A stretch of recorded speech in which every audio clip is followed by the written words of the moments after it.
I was listening to a video from a guy, Mudahar. He's some ordinary gamer on YouTube.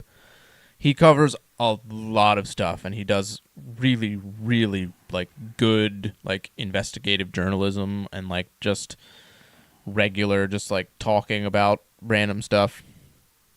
But he did a video about Nintendo and Sega went after this like one of the oldest ROM sites that exists. I forget what it's called, but it's been around since like '97 or something like that. Like it's been around for a long time, and they pulled a ton of ROMs off of there because Sega and Nintendo were going after them. So he had like a conversation about like the attack on emulation and the attack on like preserving video games in their original form. So like he was talking about, it's great that we're getting like these remasters, but with some of them they cut content or they can't have certain songs and music in there or this and that with different licensing issues. So it's not like you get to play the game, but you don't get to experience it in its original form. So, for example, he was talking about the Grand Theft Auto games for the PS2. Grand Theft Auto 3, Vice City, San Andreas. And he was saying, like, in the remasters that they released for the PS4, they don't have certain songs or whatever in those games because they had licensing issues.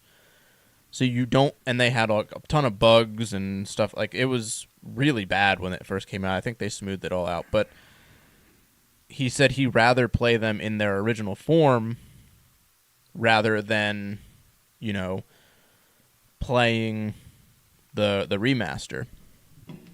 So he was talking about how, like, if these developers and these companies want to fight against people putting ROMs out or whatever, you should be more proactive in bringing them to your console or making them available for people's convenience, whether it be on Steam, whether it be on PlayStation Store, phones, or have your own site where you have these ROMs that people can buy or download or what have you. Why? Because he put it pretty well where he said convenience would eliminate well, he didn't say eliminate piracy, but it would reduce piracy. I don't think convenience would reduce piracy. I think convenience, in the sense that we're talking, reduces the need for piracy. Yeah. I don't think they're mutually exclusive, but if you can reduce what's driving people to commit piracy, they're less likely to commit piracy. Yeah. So it's a cascading thing, not necessarily saying that, it's just going to do that, because people are always going to, go after stuff. Yeah, you're always going to have... Like, it's just going to happen. Even if somebody were to take Super Mario, for example, which... probably a bad example, but if Nintendo were to release the original Super Mario Brothers on a website where you could download it to your computer and play it on your computer, people would still go back and mess with it, and then publish that, just because it gives them customization and ownership and a sense of self. Well, I mean, Mario is actually a kind of a perfect example because there's infinite ROM hacks for Mario. Like, there's so many out there that exist, and it's just people going in and basically creating their own game using Mario. Whether it be Super Mario World, whether it be Mario 3, or Mario 2. Like, there are tons of people out there that do just that, and there's plenty of content creators that do that kind of content where it's ROM hacks or randomizers or stuff like that. Like, that exists for everything. Right. Everything. The problem is, and I think it's a bigger problem with the gaming community. Maybe it's not a problem. Really depends on what you want to call it, but we're going to point this out as like the elephant in the room. As a whole, gamers have seemed to decide that these games belong to them because they grew up playing them and they want to see them protected and they want to ensure their longevity, and they have a genuine vested interest in what's good for the game because it impacted their lives, and they want it to be able to impact the lives of their loved ones and their children and things like that. Whereas the truth of the matter is, even if you buy a copy of that game, yeah, that copy of the game belongs to you. You can play it whenever you want. You can play it however you want. You can do whatever you want with it except for copy it. Yeah. And by copy it, we don't just mean like clone it, or we mean like the code inside of it. You can't copy that either, because that game belongs to Nintendo. Yes. Like, it's up to them to decide what they do with it and what they want to do with it, whether they perpetuate that, whether they release it on ROM, whether they do this, that, expand it, take it and make another game based off of it. People don't come to your driveway and tell you to paint your car blue. Yeah. They don't tell you what clothes your kids should wear. Yeah. So, while I agree, Nintendo should absolutely start doing things about this, and Sega and all of the developers who were around then and still are around now need to do something about it, because it is important. I think it's more politically driven in that sense than to say, a call to action, if you will, because ultimately it is Nintendo's property. Like, if they don't want people going and copying it because they have plans to release it, I mean, that screws them over, because if there's 3,000 ROMs out there and they start charging $20 for a Super Mario ROM, why the hell would anybody ever buy it? Well, I think with people putting things on, like PlayStation Plus and Game Pass and like the Switch stuff, like that is you can charge, if they had Mario on the Nintendo eShop on the Switch and they charged like $2 or $3 for it, I don't think it would have a problem selling. I really don't. Well, yeah, for some people, but I do think there would be other people out there that would be like, oh, I'm not paying $3 when it's free. Yeah, or you can pay for the online and you can have access to it whenever you have the online. But also, why would you charge that little for it? Because I think for some, there's a max out price that you can charge for certain things. How much is Mario for NES? I think it's like $20. Why would you charge less than $20? You literally are you're giving the same game plus the convenience to play it on a modern system, plus the portability to play it anywhere. Yes, but that's a premium, man. I think it's wrong, but it's capitalism at its finest. Yeah. For the PlayStation, for example, when they had all the PS1 classics, I think they were like $5 a piece, and the PS2 classics might have been like 15, somewhere around there. And it's still like that to an extent. They just released 3 or 4 PS2 games on the PlayStation. It was Sly Cooper, which I think they were charging like $9.99 for. They had Tomb Raider Legends, I think. I think they were charging $20 for that. And there was Star Wars Clone Wars. That was $10. And there was one more game, I think, but I don't remember what it was. that was like they ranged. So like they're expanding now, like bringing more content to the PS5 and stuff for people to play these older games, Well, which is the right direction. I don't think those games should be a different price. I think the price should be based on the age of the game. what I'm sorry, man, but I'm not like any. This is 2024. 1985 was nearly 40 years ago. If you are paying for a 40-year-old piece of software, there is something wrong. I must be the most mentally damaged person out there. Well, no, that's not what I'm saying. Because like at its root, these are literally pieces of software. They're just literally lines of code, right? Yeah. Like that's it is what it is. So what else was software in 85? MS-DOS. Find me one person that will pay for MS-DOS today. Oh, there are probably tons. No, dude, I doubt it. I don't. For DOS? Guaranteed. If there's anybody out there, let me know. There are people out there that look for those kinds of old PCs to play those old games on.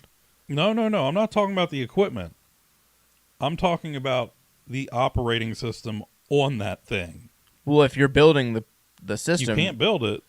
You need this. You need the software to build it. Right. Well, to your point, if you were to build it, I don't know that you can still get the components. You can find them, probably piece them together. But There's you would people need that that. have old PCs. I strongly doubt anybody's paying for DOS. I guarantee you it's out on the web. Everybody's... Oh, yeah. Definitely. Like you can download it somewhere for sure. Right. So why would Nintendo even bother with Super Mario knowing that other people have done it? So they've already screwed their ability to make profit on it. Yes. And the value is so negated. Which is why I think for, Sony, Sega, and Nintendo, the best way to monetize your old library is to put it behind a subscription paywall, like they are doing, but you need to expand it more. You need to, and more rapidly. Well, and we've talked about this before. That takes time. Yes, but it's taking too much time. Dude, there needs to be a section of each company that, it doesn't have to be a huge team. Have a couple of guys that are dedicated to taking these things and making them operable on the current software and letting them, like, working on bringing them to the thing, the stuff. Because going after all these ROM sites is only screwing over your fan base. Because your fan base is crying out to play these games. They want to play these games. And some of these games are just inaccessible for some people. I mean, if I want to play, I forget the Sega game. It's like $1,000 now. It's like, am I going to go spend $1,000 on a cartridge to play a game? No. The largest licensed Nintendo game is Kirby's Adventure. Has 524,000 lines of code in assembler. We got AI now, dude. AI. We're living in the future. Yeah, but I don't think there is AI yet that can just rip assembler and put it into something else. I mean, I'm sure they have conversions or something like that, but that shit don't work right half the time. There's, like... here's the craziest thing. And that's okay? one game. Here's $500,000 for one game. Understand, like, this is the mind-blowing thing to me, is people can go and rip Breath of the Wild. They can rip that right off of the Switch cartridge, okay? Yeah. And they can make it run on their PC for themselves with higher frame rates. They can boost the look of it. and they can make it like basically like they want it to run, and the way they want to play it. It's a Switch game. It's already in C++. That's native for a PC. Well, yes, I but mean, granted, assembler can run on a PC. if you were like, "Hey, PC, LJ, rip this game and make it look better," I'd be like, "Huh? What? Make it run make it run 120 FPS." Uh-huh. Sure, I can do that. that's probably not a lot. I mean, there's probably a YouTube video out there that tell you how to do it. Well, when you think about it, it's just the rendering frequency. So, frames per second, if it's currently 30, just add a asterisk 4 wherever you render, and yeah, like the way that Suddenly it's these like, people can work, and the things that they can do are just, it's mind-blowing to me. Like all the randomizers and like the I forget what the things are called. They're like a different game built inside the game. They like changed a couple of things and outfits and put other stuff in, and yeah. it's wild to me, like what some people can do. The other thing you have to remember is C++ is an object-oriented programming language that is still used today. For the most part, assembler is basically dead. Like all the people that were really good with it are now retired for the most part, and to find somebody that knows both, this is something we run into in my career a lot because we modernize systems from nearly ancient languages to modern ones. It's hard to find people that understand both in one person, and you don't, have like two resources, one that understands this, one that understands that.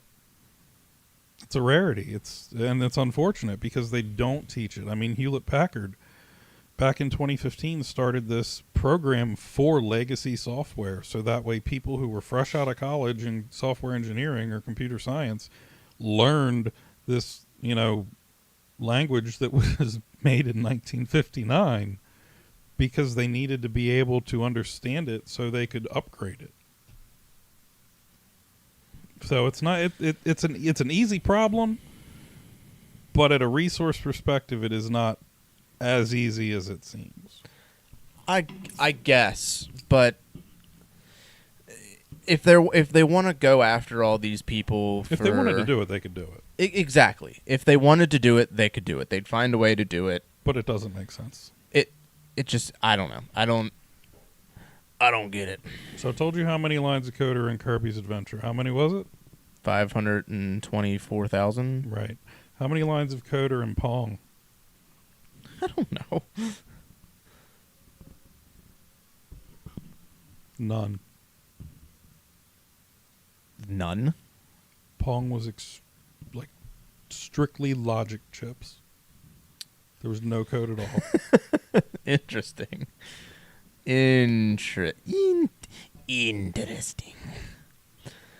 Yeah, I don't know. When I see like them going after like all these people for these, ROMs from games from the late 80s, early 90s, it's like, hey guys, like just let us have our fun. That's a good sign though. And the other thing too is like, like he was saying in that video about preservation and stuff, like there should be a site, just a singular site that just has everything just all in one, which is basically what this site is. It's like, it has a ton of ROMs, a ton of like scanned manuals and art and promotions, like all of this preservation of the history of all of these games, and these games in like their original form.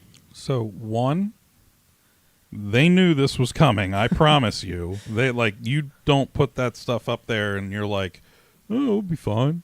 No, it's coming. The writing's on the wall.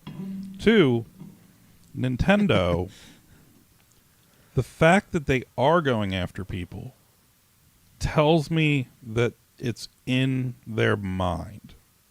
Yeah. That they may have something in store. They might be planning something, and that's why they're doing this, to kind of pave the way so that when they do actually address it, it makes sense. Yeah. Yeah. I mean, it does make sense for that, but if you want the man to do it themselves, you got to trust the man to take ownership and say, this is how it goes. well, they should, tell us what they're doing. Well, they might not be able to.